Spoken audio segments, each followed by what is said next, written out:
Excellencies, ladies, good evening.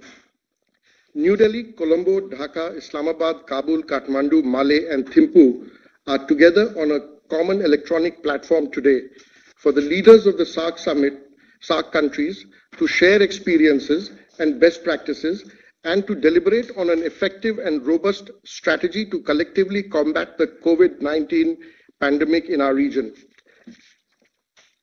Joining Prime Minister Shri Narendra Modi ji this evening in this video conference are His Excellency Dr. Ashraf Ghani, President of the Islamic Republic of Afghanistan, His Excellency Ibrahim Mohammed Soli, President of the Republic of Maldives, His Excellency Mr. Gotabaya Rajapaksa, President of the Democratic Socialist Republic of Sri Lanka, Her Excellency Sheikh Hasina, Prime Minister of the People's Republic of Bangladesh, Right Honorable K.P. Sharma Oli, Prime Minister of the Federal Democratic Republic of Nepal, His Excellency Dr. Lote Shering, Prime Minister of the Kingdom of Bhutan, and His Excellency Dr. Zafar Mirza, Minister of State for Health of the Islamic Republic of Pakistan. His Excellency Mr. Also present is His Excellency Isala Virakun, Secretary General of SAARC.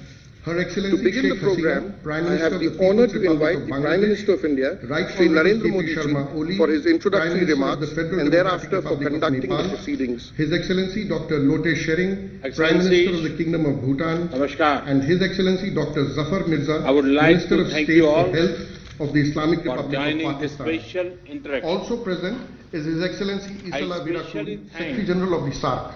Our To friend begin the program, I Prime have the Minister Modi, honor to invite the Prime Minister who of had India, joined us Shri Narendra Modi almost ji, for immediately his introductory remarks and after thereafter his for recent conducting surgery. the proceedings. I wish him a Excellency, speedy recovery. Namaskar. I would also like to I would like to congratulate thank you all President for Ashraf joining this Ghani special interaction. for his recent re-election. I especially thank I welcome our friend the new Prime Minister Secretary Oli, General of SAARC. who had joined Who is us also with us almost today. immediately I also after his acknowledge recent surgery. the presence of the I wish Director him of the A SAARC speedy recovery. Disaster Management Center. I would also from like to Gandhinagar. congratulate Excellency, President Ashraf as Ghani we all know, for his recent re-election. COVID-19 I has welcome recently been the classified by new the World Secretary Health General of Organization, SAARC, who is WHO, also with us today. as a I pandemic. also acknowledge So far, the our presence SAARC of the region Director has of the listed SAARC Disaster fewer Management than Center from Gandhinagar. 150 cases. Excellencies, as we all need to know, remain vigilant. COVID-19 Our SAARC has region recently is home to nearly 1/5 of all humanity. It is densely populated. As developing countries, all of us have significant challenges in terms of access to healthcare facilities. Our people-to-people ties are ancient and our societies are deeply interconnected. Therefore, we must all prepare together. We must all act together and we must all succeed together.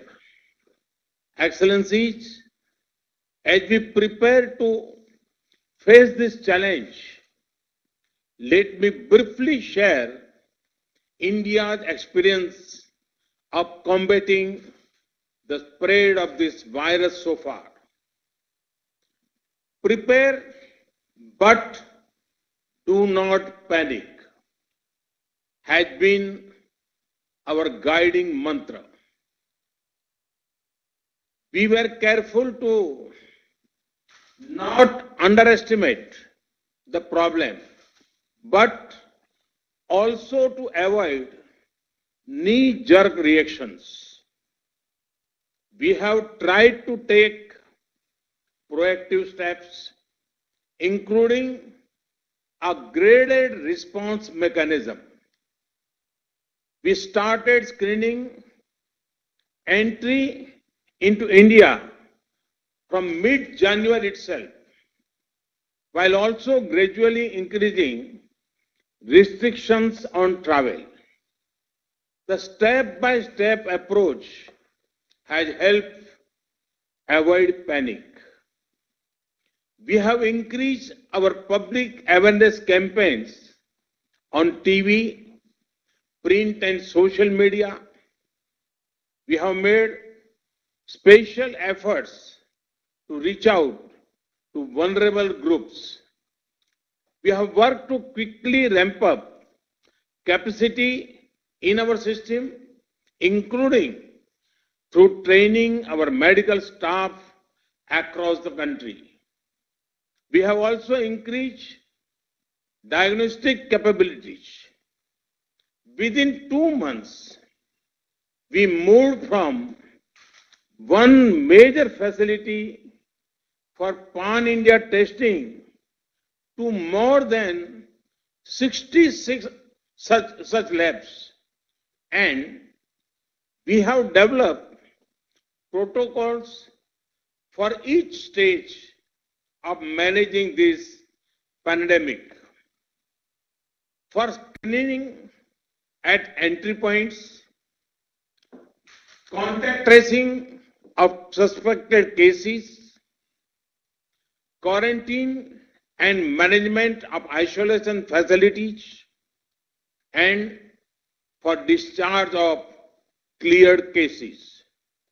We also responded to the call of our people abroad. We evacuated nearly 1,400 Indians from different countries. We also similarly helped some of the citizens of our neighboring countries. We have now built a protocol for such evacuations, including carrying out testing by our mobile teams deployed abroad. We recognize that other countries would be also concerned about their citizens in India. So, we briefed foreign ambassadors about the steps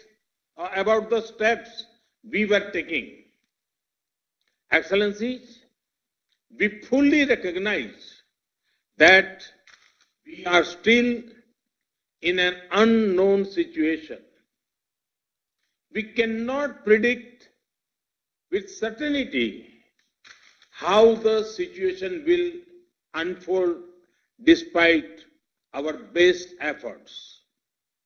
You must also be facing similar concerns. This is why it would be most valuable for all of us to share our perspectives. I look forward to hearing your views. Thank you. Thank you very much.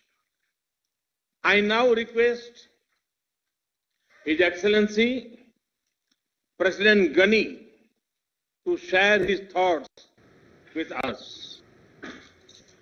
Mr. President, thank you, Mr. Prime Minister, and best wishes to Prime Minister Oli, and thank you for taking this very important initiative. All that is normal is disruptive, and all that seems solid is melting into thin air. We are into unknown territory, and our vulnerability, Excellency, comes from our openness. Our greatest vulnerability is that we have an open border with Iran, one of the major centers, and the flow cannot be stopped. And the province of Herat is become the central node for preventing the spread and diffusion of this deadly disease to the rest of South Asia.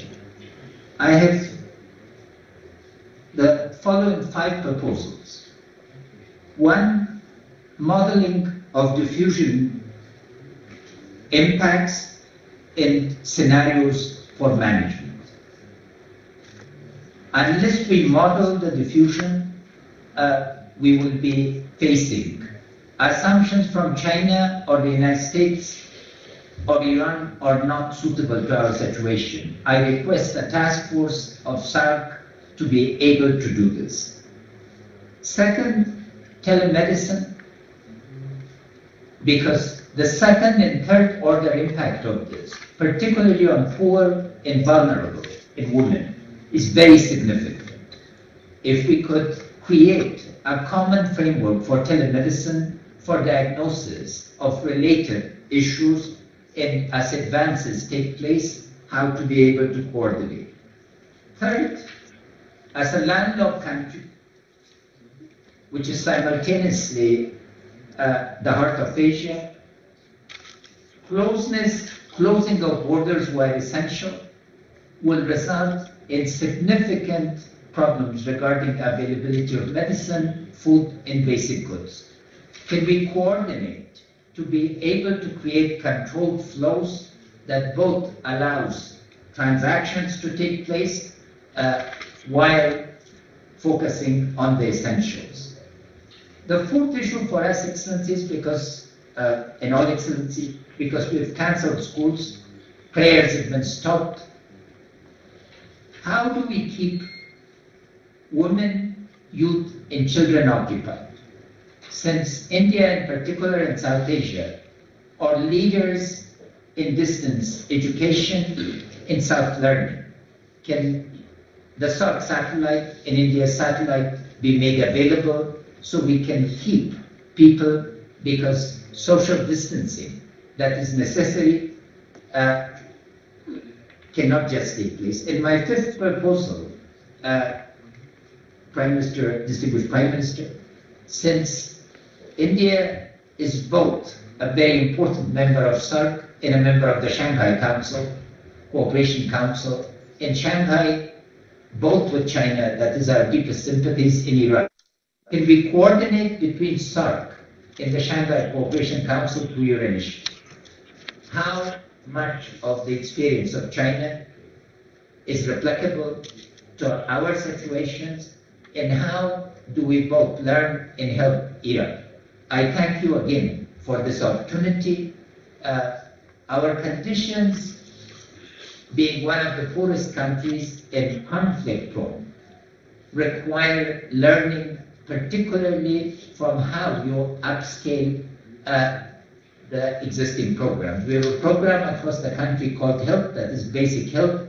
And if there are other countries that have upgraded their basic systems to cope with this, we'd be extremely grateful for learning and yet sharing our experience. Thank you, Excellency.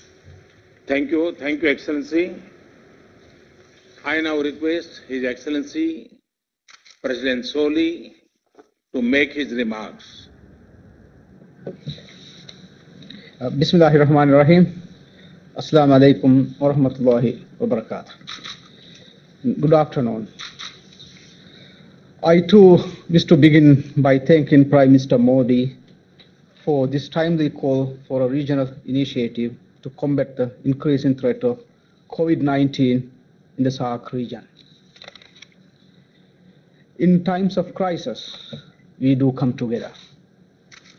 In 2003, for example, when the region faced the threat of SARS, the Maldives took the initiative and hosted an extraordinary meeting of SAARC health ministers that adopted a regional common strategy for tackling the virus. No country on its own can succeed in combating the virus. It requires a shared response at an unprecedented scale. The first COVID-19 case was confirmed in the Maldives on 7 March. To date, there are 13 confirmed cases. Fortunately, no deaths so far. Since January this year, the Maldives has been taking steps to get ready for a possible outbreak. We set in place standard operational procedures and facilities for treatment and quarantine in various islands. In the event of major outbreak in the country, our health facilities will have to cope with the care needed for both our residents and the thousands of tourists who visit the Maldives every year. Our priority now is to use precautionary measures to contain the virus as much as possible so as not to overburden our limited resources. The unique geography of the Maldives will always present itself both as an opportunity as well as a challenge. The dispersed islands make it easier for us to isolate communities whenever there is a suspected case. But in the event that a person tests positive in the outer islands and is seriously ill, requiring specialist care, the person has to be transported to the capital, Male. This is extremely costly and puts enormous pressure on an overstretched team of healthcare workers. Our tertiary hospitals in the regions are currently under development. Shortage of healthcare professionals in general and shortage of specialist doctors in particular are always major challenges, and in a crisis such as this, these challenges are several times greater. The Maldives is fortunate to have received general assistance from India, and I convey my government's appreciations to Prime Minister Modi and the people of India. We have received medicine and a visiting medical relief team to work with Maldivian healthcare professionals. Excellencies, in the Maldives, the virus is showing in the most destructive fashion the country's vulnerabilities to external shocks. Tourist arrivals started to decline considerably several weeks before the first case was reported. In February this year, arrivals declined by 14.3%. And in the first 10 days of this month, arrivals have already declined by 22.8%. The decline in tourist arrivals has now become so sharp that if the current trend continues, we will have a 35% drop this year. Any significant decline in tourist arrivals has a ripple effect on the Maldives economy. Tourism contributes over a quarter of the country's GDP and is the source of well over 2/3 of foreign currency to the country. Every other job-creating and revenue-generating activity in the country is either directly or indirectly dependent on the tourism industry. Our industry is also deeply linked to many businesses and supply chains within SAARC region, who will feel the knock-on effects from the downturn in the Maldives. China and Italy are the most severely affected countries of the virus, and they are also the number 1 and number 3 source markets for Maldives tourists. Since the beginning of February, in the case of China, and March, in the case of Italy, arrivals from these two countries have been restricted. As a result of this decline, the Maldives is now facing a serious shortfall in foreign currency earning, estimated to be at $450 million. If the foreign currency shortfall continues, it will have a detrimental impact on the Maldives economy, which has an extremely high dependency on imports. The revenue and foreign currency shortfall are also seriously hampering the government's ability to respond to COVID-19 rapidly. The decline means serious shortage in total government revenue. Current estimates show that if tourist arrivals continue to decline, Maldives will be looking at a shortfall in government revenues between $135.9 million and $446.6 million this year. I am therefore in full agreement with Prime Minister Modi on the need to formulate a comprehensive regional strategy. Such a strategy should, we believe, comprise three key elements. First, we should create space for closer cooperation between the health emergency agencies to ensure that the countries in SAARC have unhindered exchanges of information about the virus and best practices. Second, there is a profound need to formulate an economic relief package targeted to the affected countries. Third, a comprehensive regional strategy to fight COVID-19 should include a long-term recovery plan for the region. I will be happy to speak further on these elements in the discussions. Thank you, Prime Minister Modi.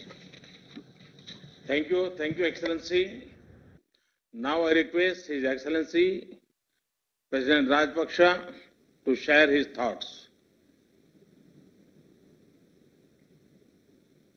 Good evening, Excellencies. First, I must thank Honorable Prime Minister of India, Shri Narendra Modi, for initiating this video conference to share our experiences, our ideas, and best practices, and also to understand the challenges we face and further discuss what measures to be taken to combat this deadly coronavirus. Our biggest challenge is to stop or minimize the virus entering into Sri Lanka and control the spreading of the virus within Sri Lanka. For this purpose, we have banned tourists and other people entering Sri Lanka, especially from EU countries and also South Korea, Iran. We did this following the guidelines and statistics relating to the spread of the virus issued by the World Health Organization. We have also taken steps because we have a large number of Sri Lankans working especially in Italy and South Korea. We cannot stop our Sri Lankans coming back to their home country. We have therefore taken all steps to subject those returning to Sri Lanka to a 14-day quarantine period in selected quarantine centers. As it is important to restrict social gatherings, we have advanced the usual April school holidays to commence from 11th March. Further, we have closed all universities and other educational institutes, also with the aim of minimizing social interaction. Our first case was reported in Sri Lanka, was a Chinese lady tourist who since has been cured and already left Sri Lanka. The first Sri Lankan to be infected was a tour guide who had contracted the virus from a few Italian tourists who have already left the country. At present, we have 11 cases being treated in the hospital. There have been no deaths reported so far.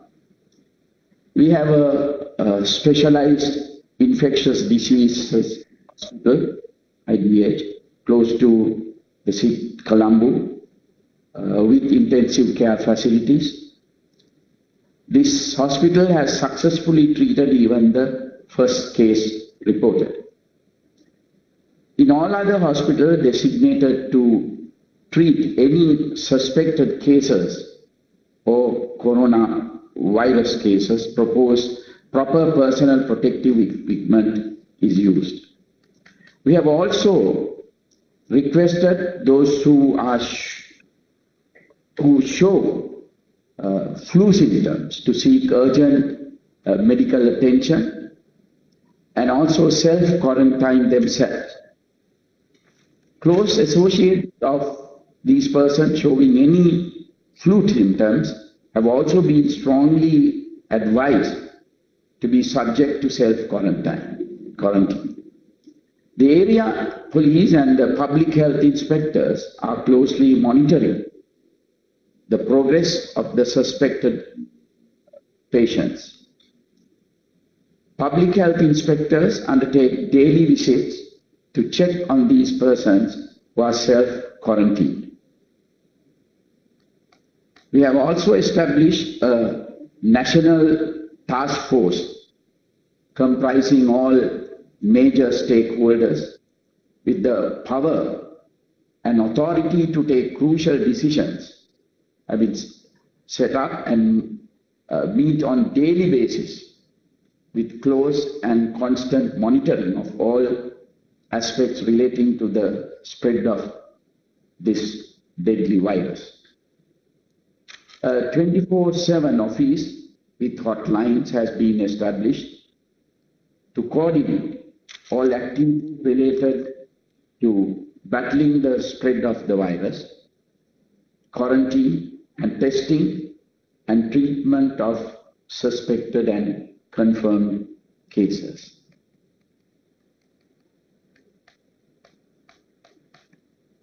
Government of Sri Lanka has taken some additional steps to effectively meet this unforeseen disaster. The Department of Health started giving out health warnings and advice on precautionary measures needed to be followed for prevention of the spread of the virus. This is done through mass media, presidential media division, press briefings, press bulletins, etc. General public were educated not to go for panic buying of face masks, hand sanitizers, etc. This was quite effective. 12 hospitals were declared as suitable for caring of possible coronavirus affected cases across the country.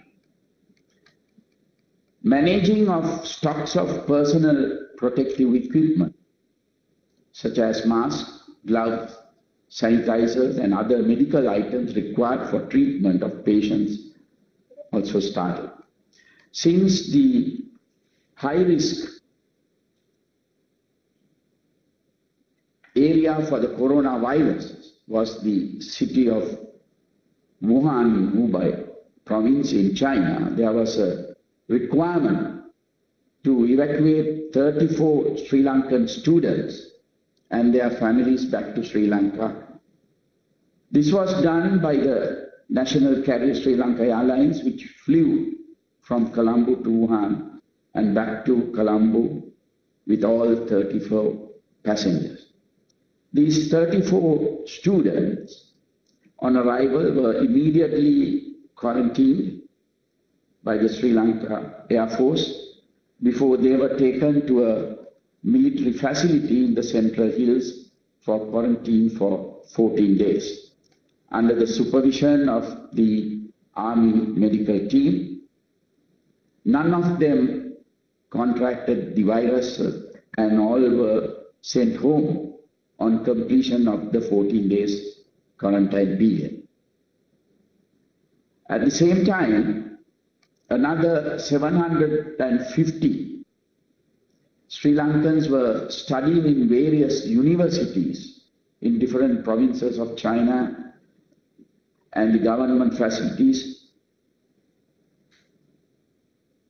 They were returned back to Sri Lanka.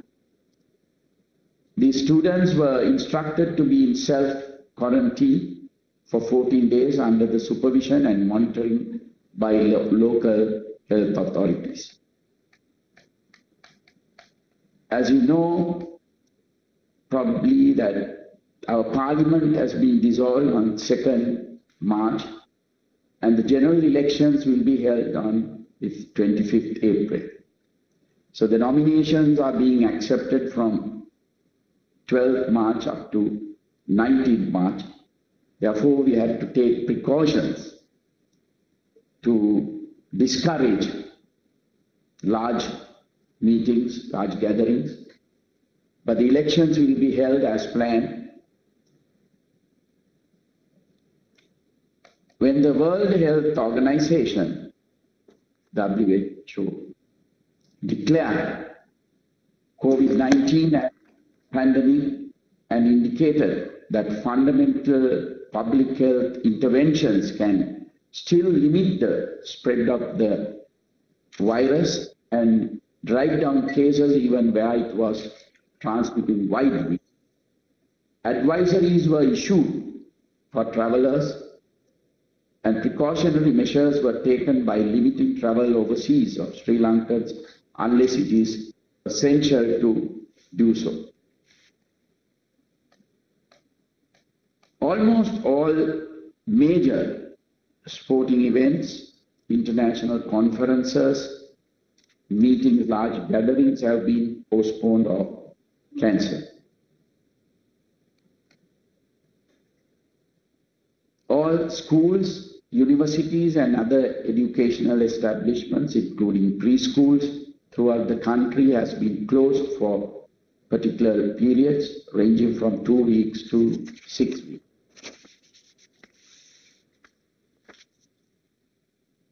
Even gatherings for religious purpose have been stopped by respective religious leaders, initially for 2 weeks. Also, issuance of on-arrival visas has been suspended for all countries. Travel advisories sent to airlines not to uplift passengers from several countries, mostly from EU countries. Travel advisories also sent that any passenger coming from countries which we have defined will be quarantined for 14 days in Sri Lanka. Sanitizing of public transport also commenced from 2 days back.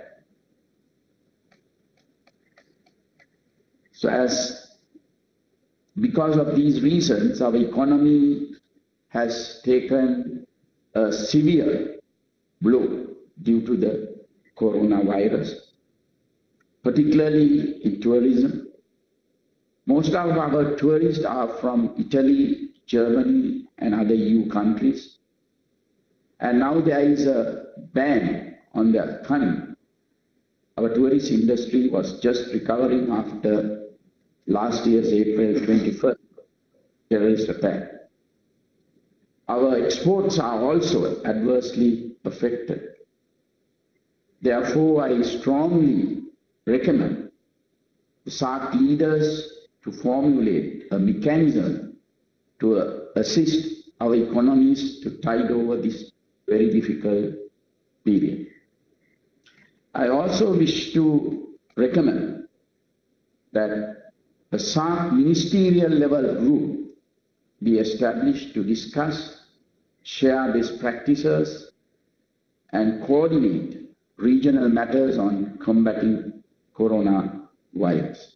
Thank you. Thank you, Excellencies. Thank you. Thank you, Excellency. I now call upon Her Excellency Prime Minister Sheikh Hasina to share her thoughts. Thank you very much. Good afternoon to all the SAARC leaders. First of all, I thank Prime Minister Modi for taking this initiative. I also thanks for bringing and hosting 23 of our students from Wuhan along with Indian students during the quarantine period. We need to devise a strong SAARC-wide strategy to fight this public health threat and to protect our citizens. We successfully prevented entry of the virus through strong surveillance and rigorous checkup at all international airports, sea ports, and land ports. As of now, we had only 3 COVID-19 imported cases. They have already recovered. There are 2 new imported cases from Europe. We have no local or community transmission of any COVID-19 case. We have set up a national committee to provide guidance to concerned people from all ministries at all levels. We have also undertaken massive awareness raising campaigns everywhere in Bangladesh through all available medias, including social media. My party workers at all levels are active in awareness raising. Local body representatives are vigilant to enforce home quarantine if necessary. We have kept 4 newly built hospitals, including the Kuwait Motri Hospital in Dhaka, dedicated to exclusively deal with COVID-19 patients. In addition, there is one more hospital in Rajshahi to exclusively handle COVID-19 patients. We have also earmarked separate beds in every hospital in all districts to treat COVID-19 patients. A few vacant buildings have been identified where makeshift hospitals can be established in case there is any such need. We also have trained health workers at Upazila levels. School children are also being trained to follow necessary personal hygiene. We have stockpiles of testing kits, infrared thermometers, isolation gowns, and masks. Excellencies, I have some proposals that all SAARC countries need to cooperate and collaborate closely to fight this pandemic. We need to force collaboration through our collective capacity, expertise, and resources. We are ready to share our capacity and expertise as well as the best practice with the SAARC countries, including providing logistic support if required. To continue this dialogue at technical level, our health ministers, health secretaries, and relevant health experts can also have this kind of video conferences to discuss specific areas of cooperation. WHO Southeast Asia Regional Director may be invited to these video conferences. We believe it is extremely important to establish an institution to prevent and fight against any public health threats in South Asian region in future. In our SAARC Charter, it is already there about the healthcare. So we can work together. for future, and in future any problem arise, we can work together and we can exchange or share our experience. And Bangladesh will be happy to host such institution if you all kindly agree. Excellency, I really thank you very much, especially Prime Minister Modi, to take the initiative, and also I appreciate that after a long time all the SAARC leaders get together. So it's a very crucial time for all of us. So we have to think about our people's goodwill. So I hope that this will show a new dimension, our path to help our peoples of all our country and all the region. Thank you very much. Thank you, Excellency. I now request His Excellency Prime Minister Oli to make his remarks.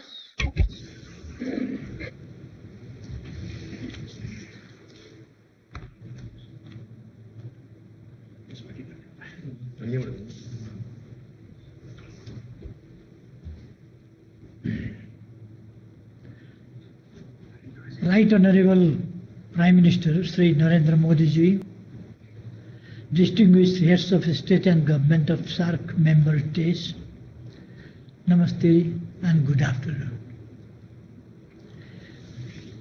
First of all, I would like to thank Prime Minister Sri Narendra Modi ji for taking this important and timely initiative, which I warmly welcome. Our collective wisdom and efforts will help us devise a sound and robust strategy for the SAARC region as we fight the COVID-19 pandemic. I wish to thank Prime Minister Modi ji and all the distinguished leaders of SAARC member states for kind words and best wishes on my speedy recovery. Even though we had detected one suspected imported case, but the COVID-19 test proved negative.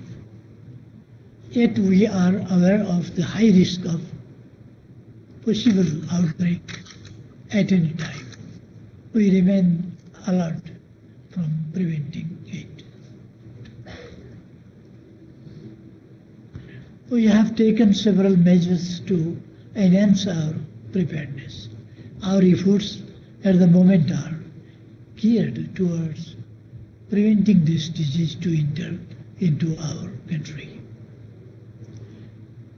Our national efforts, I am personally overseeing and guiding the government efforts. Multi-agency coordination committees have been set up at the center, provinces and local levels to mobilize government efforts in the synergetic manner. We have restricted international movements, visa on arrival facility for all foreigners and non-resident Nepalis with foreign passport has been suspended. Movement of this country, movement of third country nationals via land routes has been suspended. Swab test PRC health certificate is made mandatory to obtain visa from Nepali missions abroad for essential travels to Nepal. We have suspended issuance of work permit for Nepali nationals for overseas employment. International passengers are required to go through the screening process at the health desk at the international airport. There are provisions for self-quarantine for certain categories of travelers. We are strengthening quarantine facilities in all provinces, hospitals, and arranged isolation wards and intensive wards for treatment. We are enhancing capacity of hospitals. Health workers are being provided with personal protective equipment and necessary incentives to motivate them. All the permits for mountaineering expedition for spring 2020 have been suspended and all major international conferences have been postponed.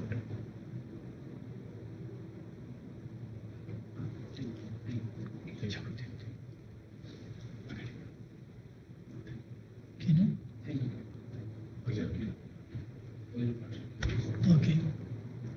Thank you very much to all. Thank you, Excellency.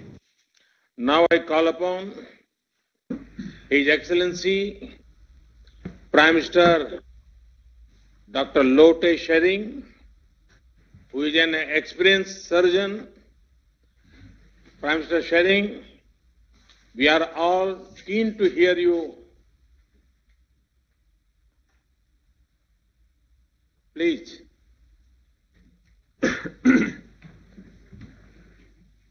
Thank you, Your Excellency. Before I start, I would like to take this opportunity to convey my King's greetings to all the heads of the states and heads of the governments here. As we speak, my King is out of the capital. He is in the district places, ensuring healthcare services, ensuring COVID-19 surveillance system, and trying to motivate our healthcare services and service providers, as well as asking all the people of Bhutan to be on the same page when this pandemic strikes Bhutan. So with this, I also would like to take this opportunity to express my King's greetings and greetings of all of us to Prime Minister Oli for his speedy recovery. And similarly, we also would like to wish Prime Minister Hasina for her father's 100th birthday celebration in few days. So with this, I would like to thank Prime Minister Modi for your excellent leadership to bring all of us together, because togetherness is required at all times. But when the whole world is fighting one common disease that we cannot see with our naked eyes, I think it's very important that all of us come together and leave behind our differences. And number two, I think it is very important that we communicate very clearly on this. Communicate between all the leaders of the world, communicate between central government with local government, communicate with the health planners and the people of the nations. So I think this is very timely, and I would like to thank Prime Minister Modi ji for your excellent leadership on this. To tell my colleagues on the experience of Bhutan on the lone COVID-19 positive that we had, it was the 5th of this month, last 5th of March evening, we had one lone imported case. A Bhutan lover, a Bhutan visitor who wanted to visit Bhutan came to Bhutan, and then on the 3rd day of his visit, he showed some very abnormal signs, symptoms, and then on suspicion, we found out that he was COVID-19 positive by evening. Yet we wanted to confirm it, and the confirmatory test came just before midnight, around 11:30 p.m. By then, our health officials had all gathered in the ministry. Even my king also came to the ministry, and we all started because we knew that we had the first confirmed positive case.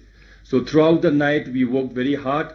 Our surveillance system that was already in place was initiated, activated overnight, and starting midnight till 7 a.m. the coming morning, that is 6th of March, we managed to trace the whole path of the first positive case. We managed to identify all the 48 primary contacts.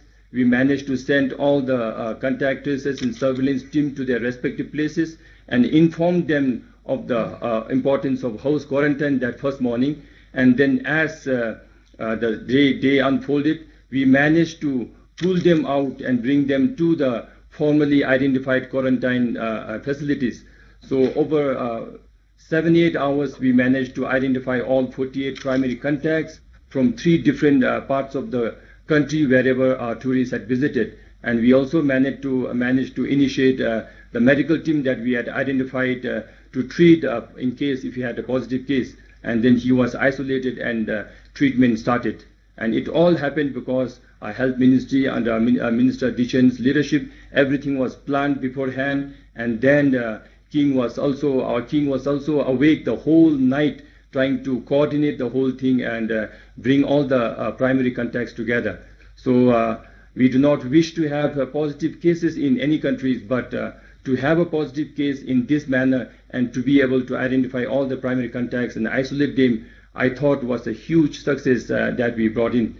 Then starting from there, we managed to treat him, take care of him very, very well.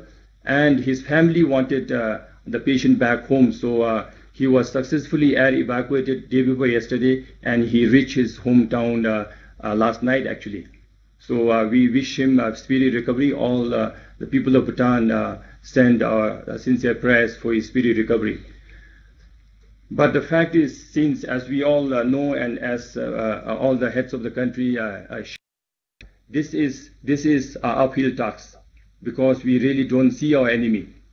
This pandemic that is challenging all of us do not follow geographical boundaries. That's why, as I said, it's very important for all of us to be on the same page. And as we all know that it affects the elderly people, and it affects more people with comorbid conditions.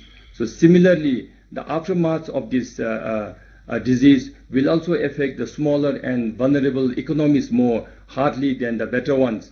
So we are equally concerned that as we fight and as we try to contain this disease, we are also concerned about the economic outcomes of this disease.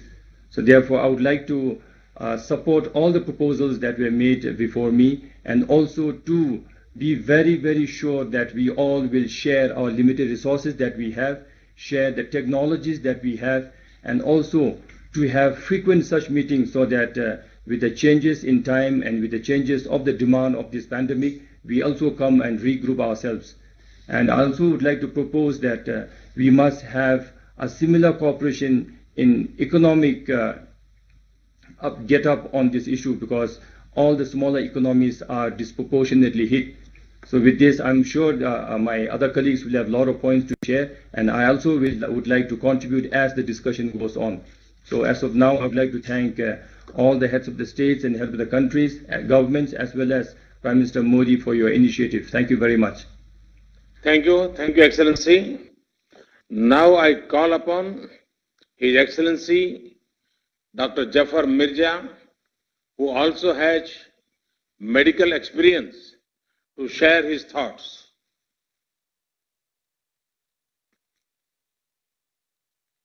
Bismillahir Rahmanir Rahim, and Assalamu Alaikum to Honorable Heads of State and Government and Secretary General SAARC. First of all, I would like to wish good health to His Excellency Prime Minister of Nepal. Your Excellencies, the COVID-19 pandemic is one of the most serious global health emergencies witnessed in the last 100 years. At the same time, when it has been characterized as a global pandemic, it is deemed controllable as well, provided timely and appropriate public health measures are put in place. With over 155,000 infections, 5,833 deaths, and 138 countries involved, no nation and no region on earth can afford to be unresponsive. Least of all SAARC, which is home to 1/5 of the humanity, several of the world's largest megacities, and many of the most densely populated regions. Pakistan shares the common concern over the potential of COVID-19 affecting South Asia. All our countries now have confirmed cases. Mercifully, the SAARC region has so far evaded the worst ravages, but given the experience of other countries in other continents, there is absolutely no room for any complacency. While hoping for the best, we have to prepare for the worst. The World Health Organization's four-pronged advice offers a reasonable way forward, namely, A. Prevent, B. Detect, C. Respond, and also D. Conduct research and innovation along the way. Excellencies, Pakistan has been involved in containment efforts right from the outset of the outbreak. We have been alert to the dangers and have put in place appropriate public health measures and developed required protocols and guidelines for the safety of our people. We have been matching our measures to real-time risk assessments. While we have stressed the need for prevention and caution, we have strongly advised against panic. A calm, calculated, and deliberate response is the need of the hour. Pakistan was among the first few countries to undertake a joint external evaluation for the state of preparedness to cope with health emergencies in the context of International Health Regulations 2005. In close collaboration with World Health Organization, we have been taking steps to appropriately restrict movement to and from the affected countries, regulate for flights, institute health screening measures at entry points by member states, and establish quarantine/isolation facilities. Diagnosed cases are being isolated and contacts are being traced proactively. Prime Minister Imran Khan is personally overseeing these efforts. Resultantly, Pakistan has managed so far to keep the cases to a relative minimum, an achievement that WHO has recently recognized as a good practice and has commended it. National Security Committee recently convened for the first time on a national health issue, chaired by the Prime Minister Imran Khan, and has decided to take major steps to contain the spread of COVID-19. The 4 pillars of our response strategy include: 1. Governance and financing, 2. Prevention, 3. Mitigation, and 4. Communication.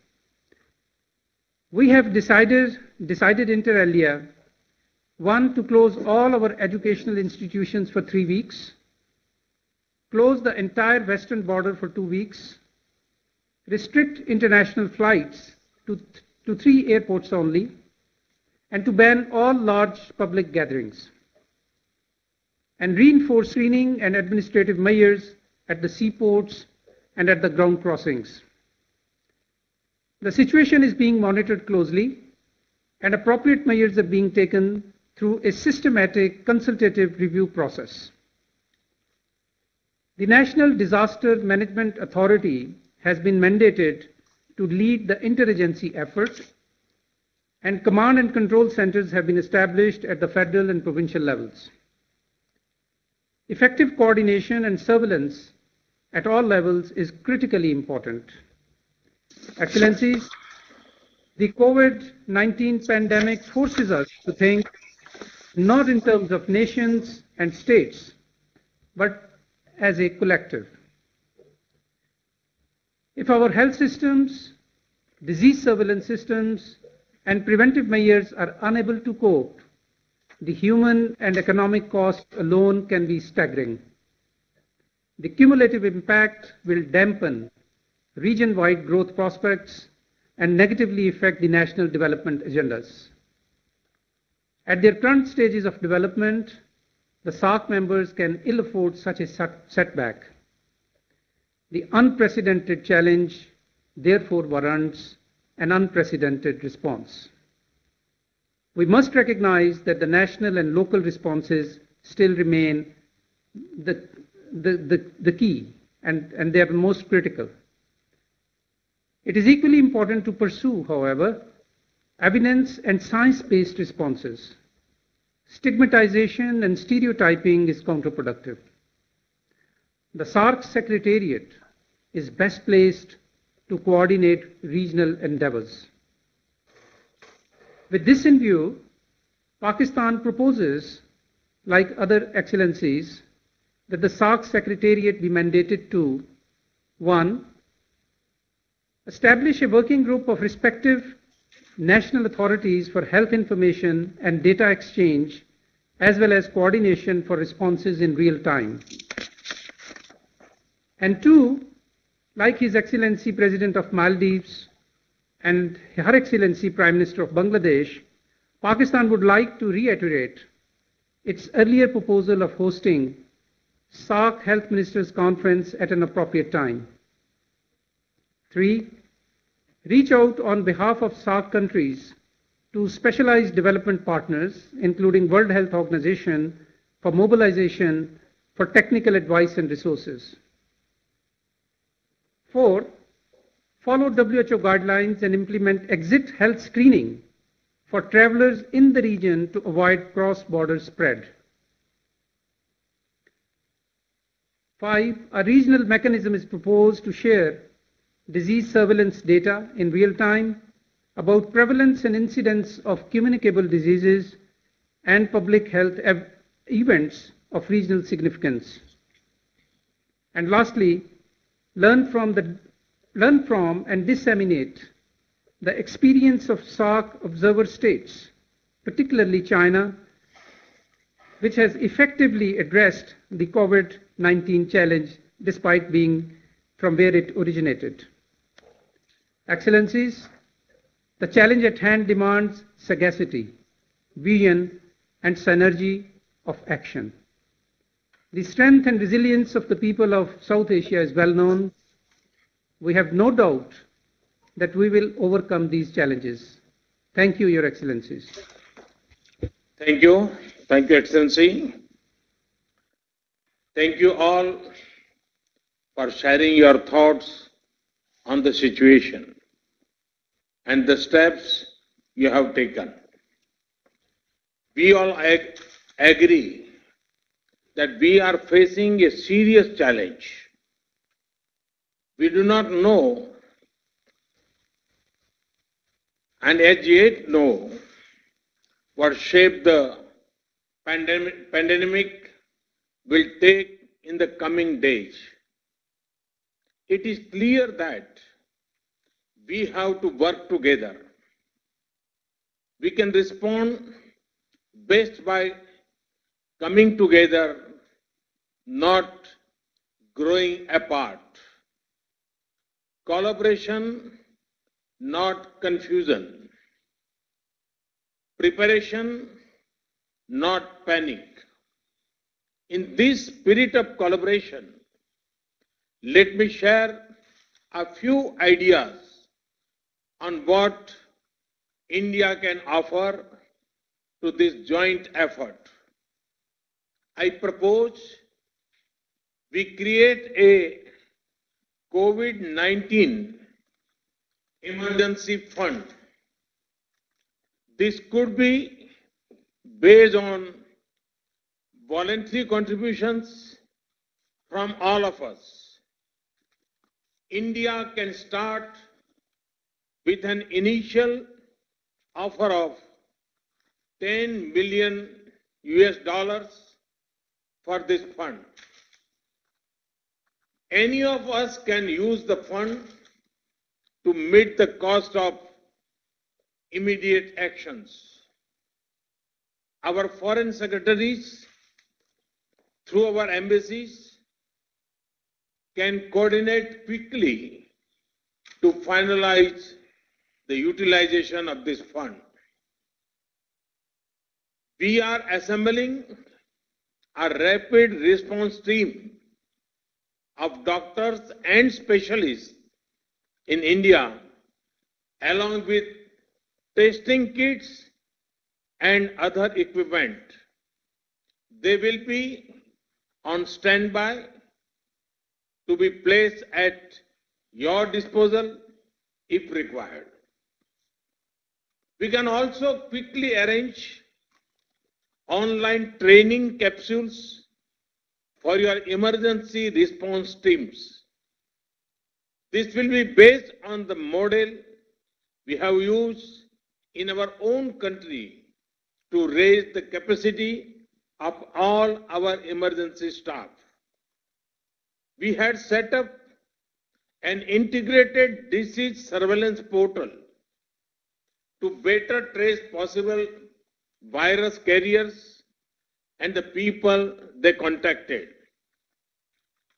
We could share this disease surveillance software with SAARC partners and training on using this. Let us also use existing facilities like the SAARC Disaster Management Center to pull in the best practices among all of us. Looking ahead, we could create a common research platform to coordinate research on controlling epidemic disease within our South Asian region. The Indian Council of Medical Research can offer help coordinating such an exercise. We can also ask our experts to brainstorm on the longer-term economic consequences of COVID-19 and how we can insulate our internal trade and our local value chains from its impact. Finally, this is not the first nor the last such pandemic that will affect us. We can also ask our experts to brainstorm on the longer-term economic consequences of COVID-19 and how we can insulate our internal trade and our local value chains from its impact. This can help to prevent such infections from spreading across our region and allows us to keep our internal movements free. I call upon His Excellency President Ghani to share his thoughts. Well, thank you, Mr. Prime Minister. Thank you, all heads of state and government, and Dr. Mirza. The number of cases in Afghanistan is 16. No deaths, and as of yet, they're in 5 provinces. But the case I make is the following. Our refugees from Iran are being sent back in droves. I would like to make the case that dealing with this flow in the Herat province, 3 provinces, particularly Herat, Nimroz and Farah, is a regional challenge because thousands of people are coming from an infected area in the period in which the incubation takes place and the detection takes place. So we would like to offer, particularly the Herat province, where we're making major efforts, as a model. In terms of organization, our National Security Council I've chaired a number of times, and we've created a task force under the Vice President in all the provinces. We are reorganizing our budget, etc. But let me welcome your initiative. We would like to be delighted to contribute to this voluntary fund. But the phases, Mr. Prime Minister, we would suggest we need to think about the next 6 months as one period where the pandemic is likely to unfold. Thank God weather is going towards warming, and it's shown that there are negative consequences. But the vaccine is not likely to develop sooner than a year or to 18 months. During this period, whatever we can do in the way of prevention is necessary, but the second and third order consequences of this on our social fabric, on our economic transactions, and others really requires thinking through. The impact on poverty, which all of us, and you, Mr. Prime Minister, has taken such a leading role in this, is likely to be negative. So how do we think through in ways to be able to protect the most poor and the most vulnerable? Because of that, we welcome very much your task force and ways of collaboration in return to this issue of being able to deal with. The third order issue is, while all these measures, and we've resorted them to control of borders, the disruptive impact of this, what are ways to be able to generate economic transactions in activities? And here again, there is need for considerable thinking. We would like to support the meetings that by video conference at the ministerial level. We would like to thank the Secretariat for their vital role. But the most important issue is that both pandemics, and particularly climate change, are upon us, and without SAARC coordinating as such, our vulnerability will increase. Once again, Mr. Prime Minister, let me thank you for convening this meeting and for the follow-up actions, and we would always be ready and willing to collaborate and to welcome coordination, learn from the best practice, and contribute to it as this global crisis unfolds. Thank you, Excellency. I request His Excellency President Soli to make his remarks. Thank you, Prime Minister. First of all, I welcome Prime Minister Modi's proposal, especially on preparation and longer-term economic recovery, and to form a COVID-19 emergency fund. As I mentioned in my opening remarks, we believe that a common approach should address the following challenges. First, to ensure rapid response and sharing of experience and expertise. We should create space for closer cooperation between the health emergency agencies to ensure that the countries in SAARC have unhindered exchanges of information about the virus and best practices. The Maldives has already received technical and material support from India, as I have highlighted earlier.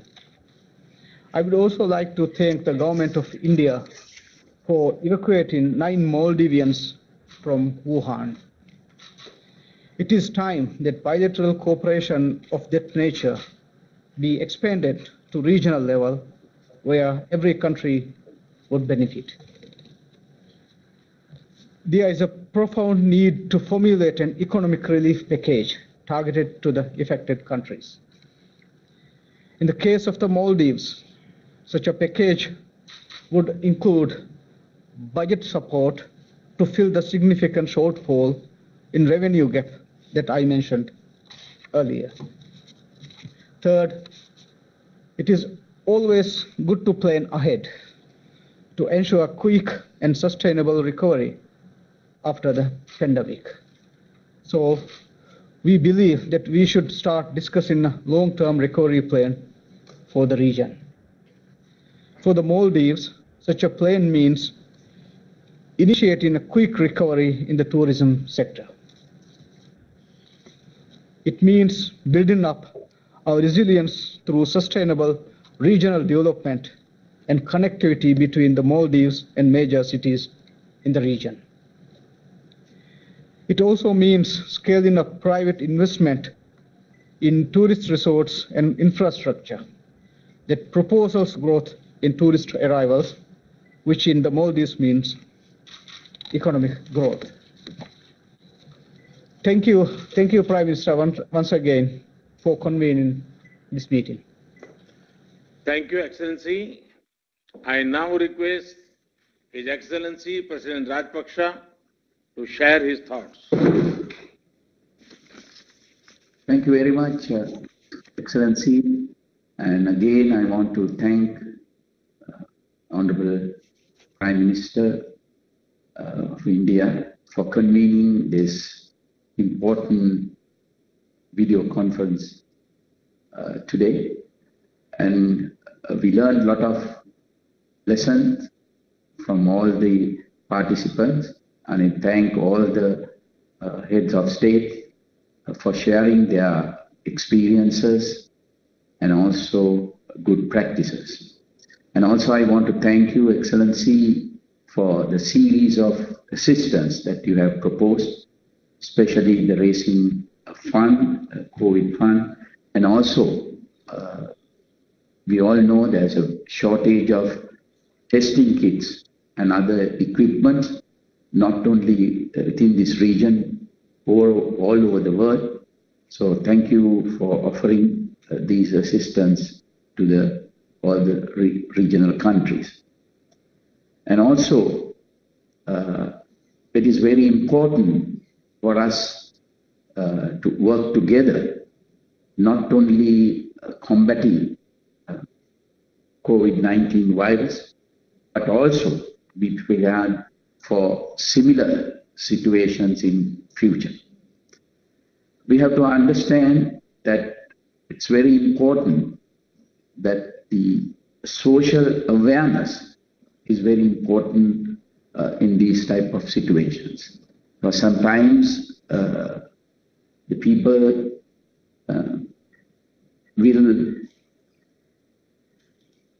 sometimes we have to take steps that sometimes the people can misunderstand these steps. Therefore, I think it is very important to all the time educate the citizen of the steps that we have to take for to prevent this type of situation. At the same time, it is important to control the rumors, and also that will lead to panic. It is important to control our borders. That is the major steps that we have to take. It's a difficult one, but we have to take those measures to effectively control the situation. And also it is very important to have one place to disseminate information to the people, and also to decide on steps that we take. Otherwise it will lead to confusion among the citizens. Again, I want to thank Prime Minister of India for taking this action, and we hope that we can work together in future to counter any adverse situation. Thank you very much, Excellency. Thank you, Excellency. I call upon Her Excellency Prime Minister Sheikh Hasina to share her thoughts. Thank you very much, Prime Minister. And well, thanks again for convening this meeting. This initiative should not end here. It should continue through our officials, also our health experts.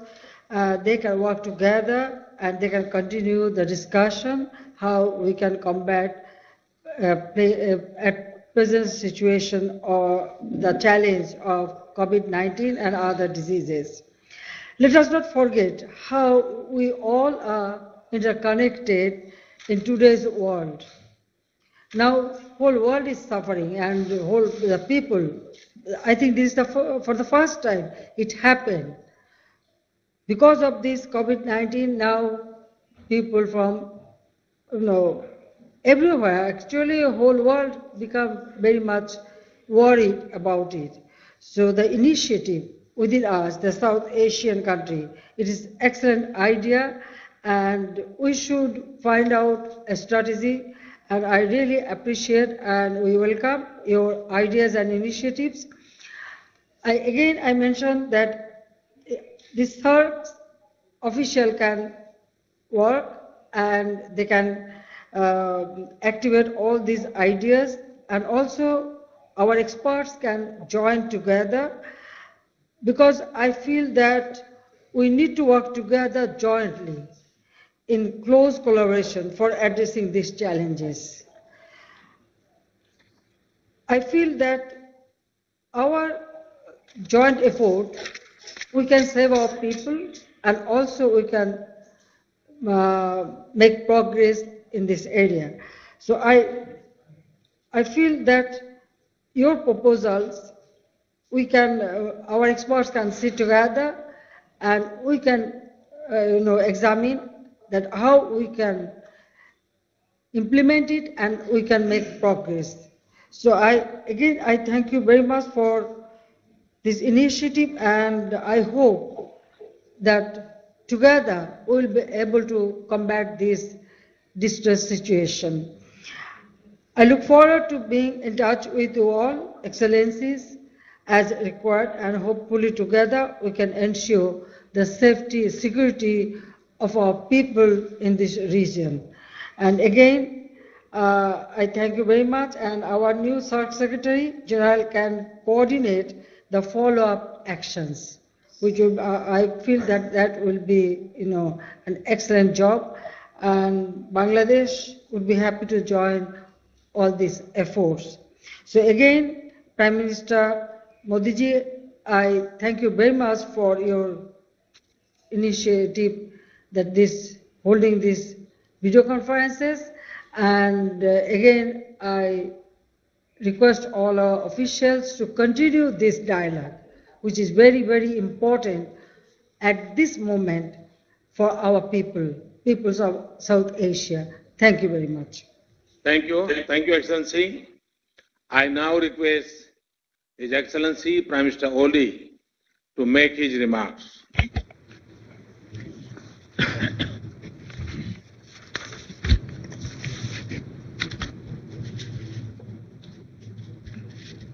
Thank you, Excellency Narendra Modi ji, the Prime Minister of India. Our region is at high risk of COVID-19. The epidemic knows no boundary, no nationality, and no region. Therefore, we need to devise ways to combat this pandemic collectively. It is a common challenge and it demands common efforts. First thing is awareness creation. Community-based organizations and medical and non-medical volunteers could be mobilized in raising awareness and supporting government agencies. We have to appeal to our people to avoid non-essential foreign travels and to avoid attending mass gatherings and other large-scale events. Our region is rich in traditional medicine. We have to encourage our people to use this asset for the prevention and treatment of this disease. Our way of greeting people with namaste rather than shaking hands can avoid potential threat of human-to-human transmission of this virus. I believe that our region holds a good stock of emergency medical supplies, well-trained medical professionals and laboratory facilities. These would be deployed at the call of any member state of SAARC in urgent need. The hospitals in the bordering areas could also be utilized for the screening as well as treating infected patients coming from across the border. We may encourage hospitals, medical centers, research institutions, and health workers in the region to build a good network for sharing experiences, research findings, and best practices in critical areas associated with the prevention and treatment of this deadly disease. We need to ensure a smooth supply of essential medicine, equipment, and sanitary materials in the region. We may think of developing a SAARC-level mechanism to deal with critical health issues such as this. establishment of a SAARC emergency medical center supported by a strong funding mechanism would be desirable. In this regard, I welcome Your Excellency Modi ji's proposal and India's contribution. Nepal will also join soon in this fund. The economic cost of this pandemic is yet to be assessed. I am sure it is going to cost all of us dearly if it is prolonged. Regional discussion on reviving our economies and supporting each other through providing easy access, establishing value chains and promoting intra-regional trade, investment, tourism and connectivity would be critically important. Thank you, Prime Minister Shri Narendra Modi ji. Thank you. Thank you, Excellency. Now I call upon His Excellency Prime Minister Dr. Lote Shering to share his thoughts. Thank you. Thank you once again. I personally feel that this is a wonderful opportunity for all of us to share our personal opinions.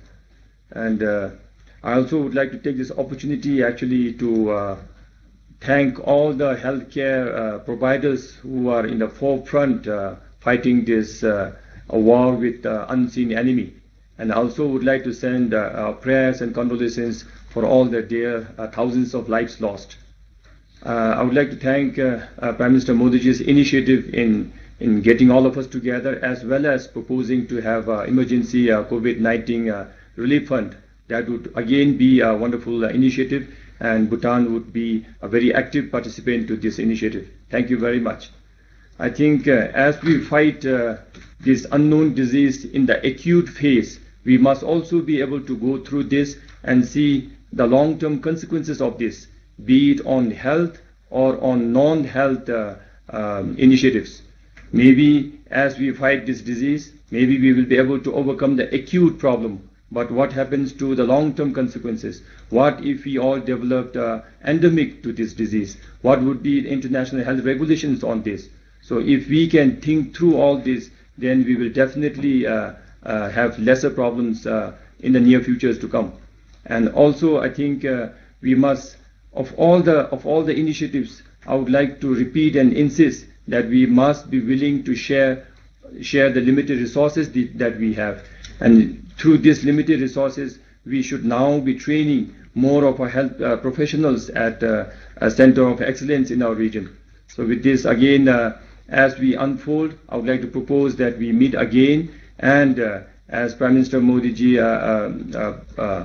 proposed, that we also have a relief fund, and like my other friends shared, I think we should have a common consensus today that let our health ministers have a forum on this, and then through the SAARC Secretariat, they must come up with the SOP on this proposal. So with this, I thank all the leaders here, and I thank Prime Minister Modi ji for taking all this trouble to convene and give us the opportunity to share our feelings. Thank you very much. Thank you. Thank you, Excellency. Now I call upon His Excellency Dr. Zafar Mirza to share his thoughts. Thank you, Your Excellency, Prime Minister Modi, and thank you for your suggestions. I think it has been a constructive and insightful discussion that we had today, and I hope that we can keep up the momentum. And I think that it is important that in SAARC countries we give public health a chance to bring us together. Let me, as a public health person myself, say that in the context of health emergencies, we need to take a proactive approach. We should not wait for emergencies to happen and outbreaks to take place and then to start our preparations. Often, all of our health systems are undergoing reform in our countries. But what we forget in this reform process is that we also have to invest in health emergencies, preparation, response, and recovery. So if we need to take a proactive approach there, and that's what we are now doing in Pakistan. I would also like to mention that the SAARC region generally remains a least integrated region in the world. I'm stating the obvious. The last SAARC summit was held in Nepal in 2014, and our health surveillance mechanisms are fragmented, and necessary regional cooperation and coordination mechanisms are largely conspicuous by their absence. We believe that SAARC Secretariat does provide us that platform which can bring us together, and we believe that we need to use this platform as a platform for pooling of resources of all kinds, including technical expertise, national experiences, and even financing, which can be used by all the members of the SAARC region.